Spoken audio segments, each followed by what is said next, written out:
ગતરોજ બનાસકાંઠા જિલ્લાના અંબાજી નજીક પાટલિયા ગામમાં જે હિંસક ઘટના ઘટી છે એ ઘટનાની અમે નિંદા કરીએ છીએ। એમાં જે ઇજાગ્રસ્ત પામેલા તમામ લોકોની સાથે અમારી સંવેદનાઓ છે।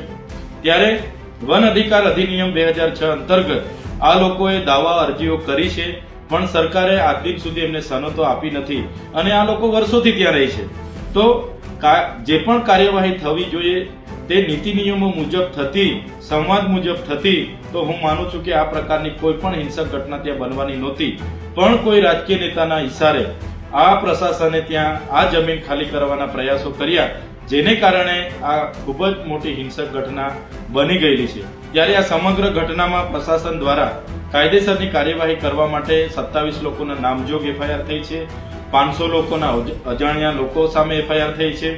ત્યારે અમારે પ્રશાસનને અપીલ છે, જે પણ લોકો આમાં દોષી થશે, એ કર્મચારી હોય કે ત્યાંના આદિવાસી લોકો હોય, તો ચોક્કસ બધા પર કાર્યવાહી થવી જોઈએ।